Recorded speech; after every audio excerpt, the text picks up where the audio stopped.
Hello friends, मैं BK sir BKC maths reading and GS classes के YouTube channel पे आप सभी का हार्दिक स्वागत करता हूं। फ्रेंड्स, आज मैं आपको नंबर सिस्टम बताने वाला हूं और इसके पहले मेरे नंबर सिस्टम का एक वीडियो अपलोड कर दिया है। अगर आपने उस वीडियो को नहीं देखा है तो उस वीडियो को देख लीजिए, क्योंकि उसको देखने के बाद अगर आप इसको देखेंगे तो आपको ज़्यादा समझ में आएगा। और आप मेरे चैनल पर पहली बार आए हैं तो मेरे चैनल को जरूर सब्सक्राइब कर लीजिए, क्योंकि मैं इस नंबर सिस्टम के बाद जो है स्टेप बाय स्टेप करके मैथ्स के सारे चैप्टर्स और रीजनिंग के सारे चैप्टर्स को पढ़ाने वाला हूँ। चलिए स्टार्ट करते हैं। देखिए, सबसे पहले नंबर सिस्टम में हम आपको बता देते हैं कुछ इंपॉर्टेंट बात, उसके बाद आगे बढ़ेंगे। उस दिन मैंने बहुत सारे नंबर्स के बारे में बता दिया था, संक्षिप्त में जितना हो सकता है उतना बता के फिर हम आगे बढ़ते हैं। सबसे पहले हमको नंबर सिस्टम में संख्या पद्धति में कम से कम 12 से 13 नंबर के बारे में जानना आवश्यक है।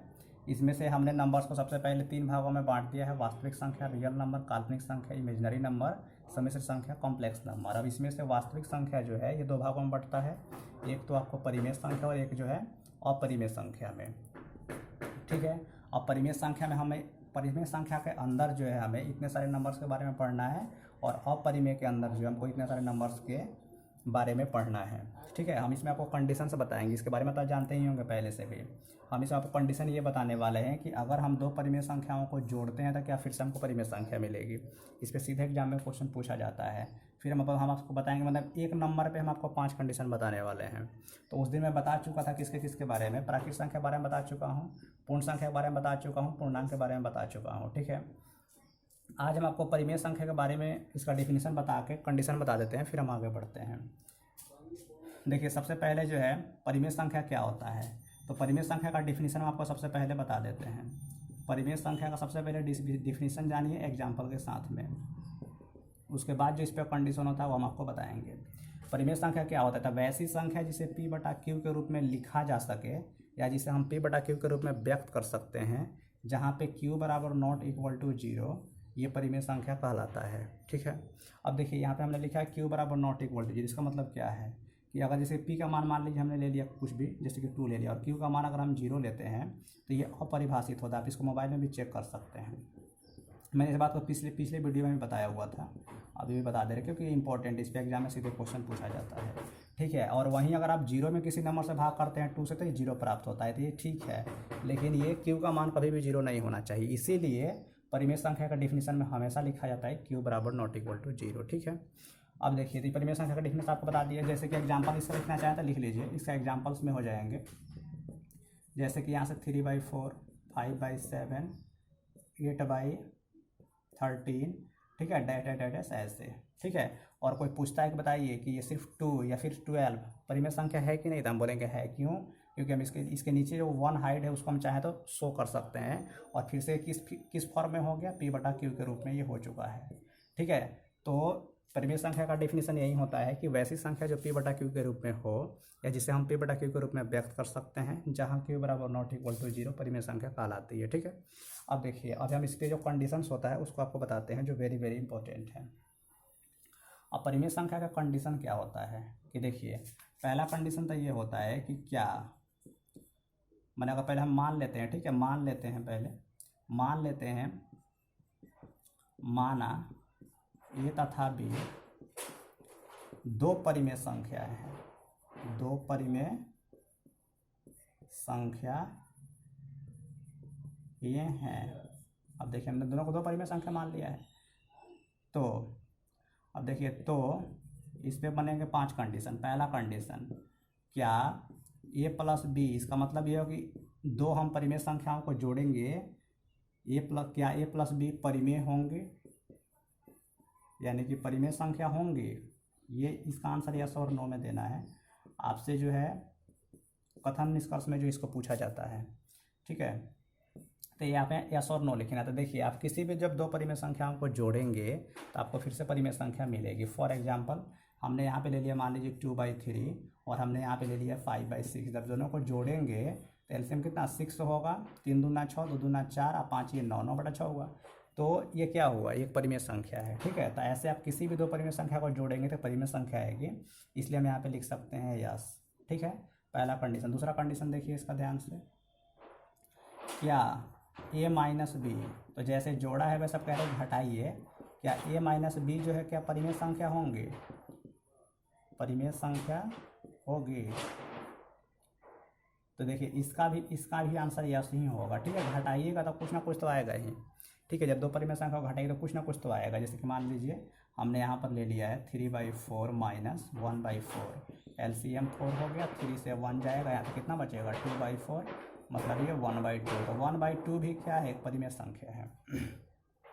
तो हम दो कंडीशन समझ चुके कि अगर जोड़ेंगे तो भी परिमेय संख्या प्राप्त होगी दो परिमेय संख्याओं को, दो परिमेय संख्या घटाएंगे तो भी क्या होगी, परिमेय संख्या प्राप्त होगी। तीसरा देखिए, तीसरा है कि क्या ए गुणा बी, यानी कि दो जब परिमेय संख्याओं को हम गुणा करते हैं तो क्या फिर से हमको परिमेय संख्या मिलेगी। तो हम बोलेंगे यस। आप गुणा भी करके देख लीजिएगा, किसी भी दो परिमेय संख्या को एक परिमेय संख्या मिलेगी। जैसे यहाँ जोड़ा घटाए वैसे आप गुणा कर लीजिएगा। हम आगे बढ़ते हैं। देखिए क्या ए बटा बी, यानी कि दो परिमेय संख्याओं को अगर हम भाग करते हैं जैसे ए से बी में, तो क्या फिर से हमको परिमेय संख्या मिलेगी, परिमेय संख्या होगी। तो हम बोलेंगे यहाँ पे नो। अब क्यों नो बोल रहे हैं, रीजन देखिए। जैसे कि मान लीजिए हमने यहाँ पे मान लीजिए ए का वैल्यू हमने यहाँ पे 4 रखा है, बी का वैल्यू हमने 0 रख दिया, तो ये तो अपरिभाषित हो गया। तो ये अपरिभाषित हुआ, तो इसलिए जो है अपरिभाषित है, तो इसलिए ये परिमेय संख्या आगे नहीं प्राप्त हुई, तो हम वहाँ पे नो बोल देंगे। अब आप बोलिएगा सर यहाँ पे 0 ही क्यों लिए हैं, 3 क्यों नहीं ले लिए, 7 क्यों नहीं लिए, 1 क्यों नहीं ले लिए। तो देखिए आप इसका अगर 5 एग्जाम्पल लेते हैं, इस सब का अगर 5 एग्जाम्पल खुद से मन में सोचिए, और अगर 4 एग्जाम्पल यस बोलता है लेकिन एक एग्जाम्पल अगर नो बोल दिया तो नो को ही माना जाएगा, यस को नहीं माना जाएगा। ये इसका रूल होता है। ठीक, लास्ट देखिए, लास्ट इसका ये होता है कि क्या ए के पावर बी परिमेय संख्या होंगी, परिमेय संख्या होंगी। तो देखिए इसका हम यहाँ बता देते हैं। ठीक है, अब देखिए जैसे कि मान लीजिए एक हमने परिमेय संख्या लिया है, मान लीजिए कितना 3/4, और इसका पावर हमने ले लिया 1/2 बी का मान। तो 1/2 का मतलब रूट होता है, तो इस पर रूट अंडर हो जाएगा 3/4। तो ये क्या है, एक परिमेय संख्या नहीं है। ठीक है, इसका वर्गमूल निकलेगा फिर भी 3 का नहीं निकल पाएगा, तो क्या हो जाएगी, यहाँ बोल देंगे नो।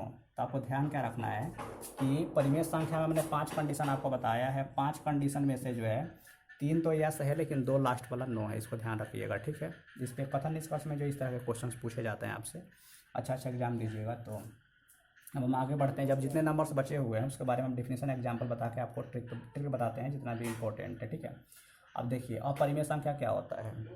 तो अपरिमेय संख्या बताते हैं इसका डिफिनेशन।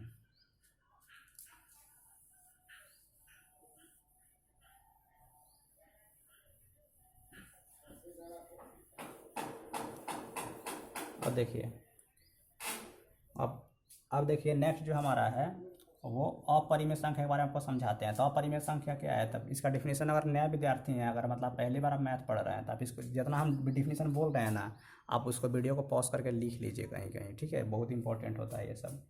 अपरिमेय संख्या क्या है, तो वैसी संख्या जो रूट के अंदर हो लेकिन पूर्ण वर्ग संख्या नहीं हो, उसे अपरिमेय संख्या कहते हैं। जैसे एग्जाम्पल के लिए √2, √3, 2√7, ठीक है, 5√8, ये सब क्या है, तो ये सब जो है एक अपरिमेय संख्या का एग्जाम्पल है। ठीक है, अब इस पे जो है कोई खास कंडीशन नहीं है, जितने कंडीशन था मैंने आपको बता दिया है। अब सब काम सिर्फ डिफिनेशन बता के आगे बढ़ेंगे, बहुत सारा ट्रिक बताना है। ठीक है, तो ये हो चुका। इधर जो हमने हम आपको पूर्णांक तक डिफिनेशन बता चुके थे यहाँ तक। इसका भाज्य का देखिए, भाज्य संख्या का डिफिनेशन क्या होता है। भाज्य संख्या,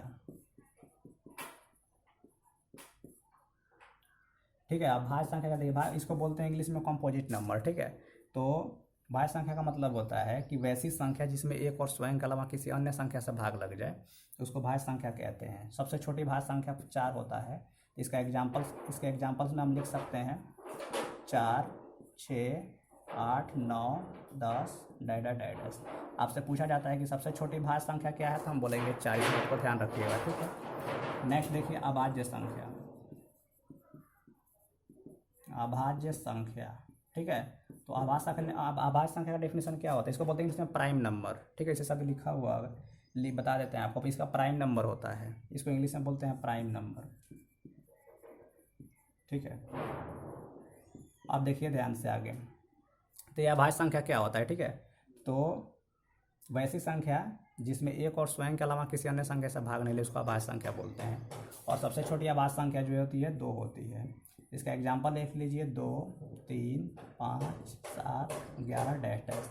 तो देखिए इन जितना भी हमने एग्जाम्पल लिखा है, तो ये इन सभी में जो एक और स्वयं के अलावा किसी अन्य संख्या से भाग नहीं लगता है, इसलिए ये सब क्या है, अभाज्य संख्या है। पूछा जाता है आपसे कि सबसे छोटी अभाज्य संख्या कौन सी है, तो बोलेंगे 2 है। ठीक है, आगे देखिए। अब ये सहअभाज्य संख्या क्या होता है, तो अगला है आपका सहअभाज्य संख्या। सहअभाज्य संख्या इसको बोलते हैं को प्राइम नंबर। इंग्लिश में कोई लिखना चाहे तो लिख सकता है, को प्राइम नंबर इसको बोलते हैं। इसका देखिए, इसका डिफिनीशन होता है कि संख्याओं के ऐसे जोड़े जिनका HCF 1 हो, वो जो है सहअभाज्य संख्या होता है। जैसे देखिए यहाँ पे हमने लिख लिया है 2, 3, ठीक है। उसके बाद हम लिख सकते हैं 10, 13, सबका HCF 1 है, 15, 19, ठीक है। ऐसे बहुत सारे हम एग्जाम्पल्स बता सकते हैं। आपसे एग्जाम में कैसे पूछा जाता है, 4 ऑप्शन दे देगा, बोलेगा बताइए इसमें से कौन सा अभाज्य संख्या नहीं है। तो देखिए जैसे कि कौन सा अभाज्य संख्या नहीं है, कोई बोलता है कि बताइए 6 और 9 क्या सहअभाज्य संख्या है, तो हम बोलेंगे नहीं, ये सहअभाज्य संख्या नहीं है। क्यों? क्योंकि इसका HCF जो है कितना है, 3 है। तो जिसका HCF 1 हो वही जो है क्या होता है, सहअभाज्य संख्या होता है। और जिसका HCF 1 के अलावा कुछ भी हो तो वो सहअभाज्य संख्या नहीं होता है। ठीक है, आगे देखते हैं।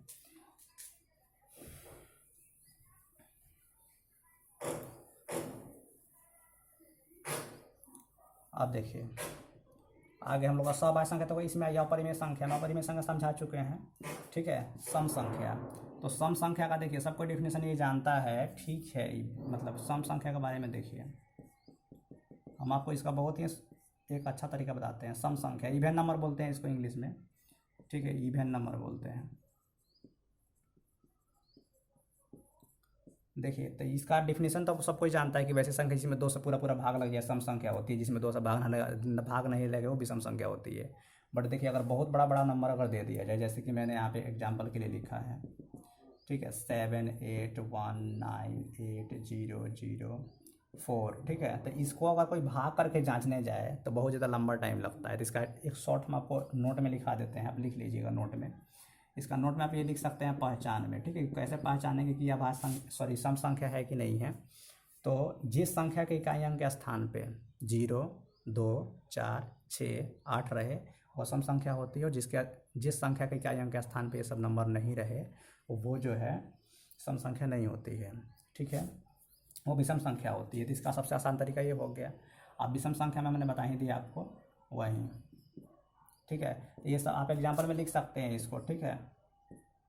7, 1, 3, 4, 0, 0, ये भी क्या है, सम संख्या। सम संख्या का 2 एग्जाम्पल बता दिया हमने आपको। विषम संख्या देखिए, ये है विषम संख्या, ठीक है। तो विषम संख्या का वही कि वैसी संख्या जिसमें 2 से पूरा पूरा भाग नहीं लेगा उसको विषम संख्या कहते हैं। या फिर इसका पहचान ये है नोट में कि वैसी संख्या जिसके इकाई अंक के स्थान पे 1, 3, 5, 7, 9 रहे वो क्या होती है, विषम संख्या होती है।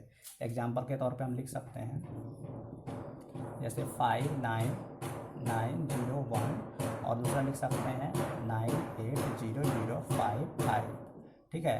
तो ये क्या है, विषम संख्या है। इसको बोलते हैं इंग्लिश में ऑड नंबर, ठीक है। आगे देखिए, विषम तक हो चुका है। ट्विन प्राइम नंबर क्या होता है, ठीक है। तो इसको बोलते हैं हिंदी में जुड़वा अभाज्य संख्या, ये लास्ट है। उसके बाद देखिए जुड़वा अभाज्य संख्या क्या होता है, तो संख्याओं के मतलब अभाज्य संख्याओं का ऐसा जोड़ा जिनके बीच में 2 का अंतर हो वो क्या होता है, ट्विन प्राइम नंबर होता है। देखिए ट्विन का मतलब 2 होता है, समझे, जुड़वा यहाँ पे लिखा ही हुआ है। तो इसमें वैसे अभाज्य संख्या जिसमें 2 का अंतर हो वो जो है ट्विन प्राइम नंबर कहलाता है। जैसे मान लीजिए हमने लिख दिया है यहाँ पे 5 और 7 ले लिया, ठीक है। तो ये क्या है, ट्विन प्राइम नंबर है। ये मतलब ट्विन प्राइम नंबर का एक एग्जाम्पल है, ठीक है। तो ऐसे ही जो है आप लिख सकते हैं क्या, 17, 19, और भी आप चाहें तो लिख सकते हैं। जितने भी मतलब ऐसे नंबर्स हो जाएं जो दोनों अभाज्य संख्या तो होना चाहिए और दोनों के बीच में 2 का अंतर हो तो वो क्या होता है, ट्विन प्राइम नंबर होता है, ठीक है। तो हमने आपको सभी नंबर्स के बारे में बताया। एक सम्मिश्र संख्या रह चुका है, काल्पनिक संख्या के बारे में समझिए और सम्मिश्र संख्या के बारे में, वास्तविक के बारे में बता चुके थे। आगे देखिए काल्पनिक संख्या। तो काल्पनिक संख्या क्या होता है समझिए।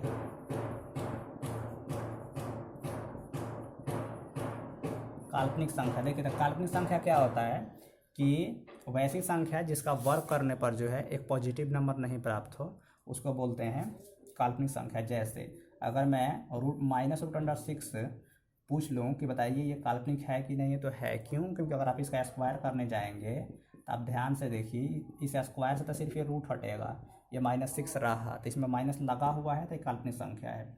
और भी आप एग्जाम्पल्स में लिख सकते हैं। वैसे ही -√7 लिख सकते हैं, -√10 लिख सकते हैं। ठीक है, ये सब क्या है? ये सब जो है जितना भी मैंने अभी लिखा है एग्जाम्पल, ये सब जो है काल्पनिक संख्या है। ठीक है, आगे बढ़ते हैं। सम्मिश्र संख्या क्या होता है? Complex number. तो इसमें हम वास्तविक बताते हैं आपको।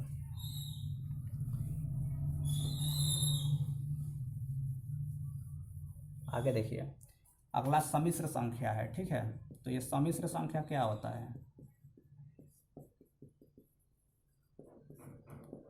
तो देखिए, जब हम वास्तविक संख्या, इसका बहुत अच्छा हम आपको डेफिनेशन लिखते हैं, प्लस और माइनस, यानी कि अगर हम उसको जोड़ें या घटाएं किसके साथ? काल्पनिक संख्या के साथ, तो ये डेफिनेशन जो होता है ये बन जाता है किसका? वास्तविक संख्या का, सॉरी यहाँ सम्मिश्र संख्या का, कॉम्प्लेक्स नंबर का। ठीक है, ये बनता है सम्मिश्र संख्या का डेफिनेशन। ठीक है, फॉर एग्जांपल देख लीजिए कैसे। मान लीजिए हमने वास्तविक संख्या में ले लिया, मान लीजिए 2, और काल्पनिक संख्या में ले लिया कोई भी, जैसे कि मान लीजिए यहाँ पे ले लिया माइनस का या प्लस का, मान लीजिए √3 ले लिया, तो ये क्या है? हाँ ठीक है, या फिर आप इसको ऐसे भी तो बोल सकते हैं, ये भी ठीक है। या ठीक है, या इससे आसान हम आपको बता देते हैं कि आप क्या कीजिए कि भाज्य और अभाज्य संख्याओं का योग, ठीक है, भाज्य संख्या और प्लस माइनस अभाज्य संख्या कर दीजिए, तो ये भी क्या बनता है? सम्मिश्र संख्या बन जाता है। एक तो वो बताएं वो भी सही है, वो गलत नहीं है, और एक इसको भी लिख लीजिए। जैसे कि ये भाज्य संख्या या भाज्य संख्या है, दोनों को जोड़ दिया, क्या बन गया? साथ में सम्मिश्र संख्या बन गया। या फिर हमने ले लिया 5 और -√11 लिख दिया, तो फिर क्या ये क्या बन गया? एक सम्मिश्र संख्या है, कॉम्प्लेक्स नंबर है। ठीक है, तो आज मैंने आपको सारे नंबर्स के बारे में लगभग बता दिया है, जितना इम्पोर्टेंट है और जितने कंडीशंस होते हैं वो सब मैंने आपको बता दिया है। ठीक है, अब इसके बाद में आपको बताएंगे trick of addition, trick of subtraction, बहुत सारे ट्रिक्स हैं, वो सब मैं आपको नेक्स्ट वीडियो में बताऊंगा। अगर आप मेरे चैनल पे पहली बार आए हैं और ये वीडियो अगर आपको अच्छा लग रहा है तो मेरे चैनल को जरूर सब्सक्राइब कर लीजिए और इस वीडियो को ज़्यादा से ज़्यादा शेयर कीजिए। अगर वीडियो अच्छा लगता है इसे लाइक भी कीजिए। मिलते हैं आपसे नेक्स्ट वीडियो में। Thank you.